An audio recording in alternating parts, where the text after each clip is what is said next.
Eloise isn't dead. This is my most out-of-pocket from theory. Eloise is a story walker, just like Julie. See, from the beginning of the first episode, we see Ethan as an adjacent to Victor.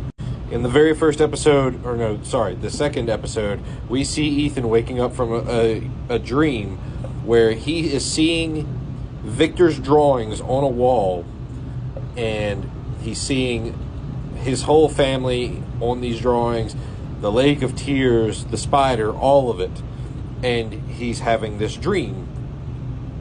We later come to find out that this dream was actually Victor's drawings, and then we see in episode 5 or 6 the family sitting down to organize Victor's drawings into a story, because we need to find out what the story is so we can complete the quest.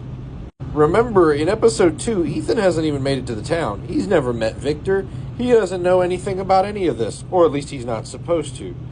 But he had a vision or a dream of Victor's drawings.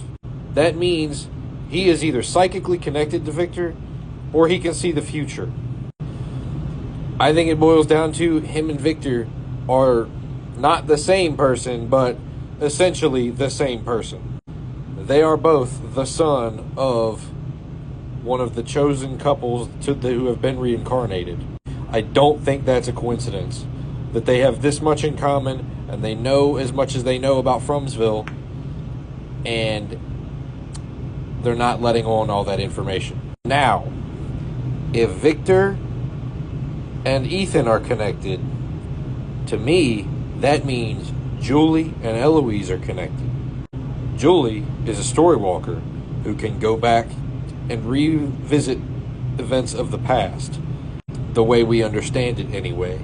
Whether she can control that, we're not sure yet, but she can revisit things that have happened in the past. Now, remember what Victor said about Eloise. She was always the best at hide and seek. Tell me, how does someone who's the best at hide and seek get killed by monsters? And the brother, who is not nearly as good and can never find her, survives the massacre, but she doesn't.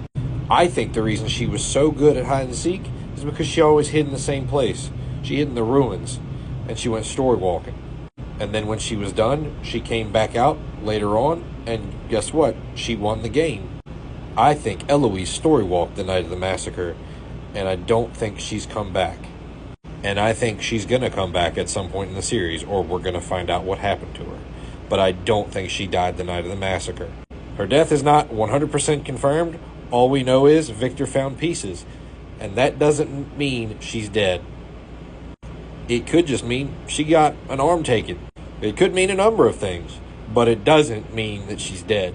If we also pay attention to the monsters, they never really completely dismember people. So the idea that there would be just nothing left of her doesn't sit right with me. I don't think she's dead. I think she story walked, and I think she got stuck in a different time. And I think that's going to come back later.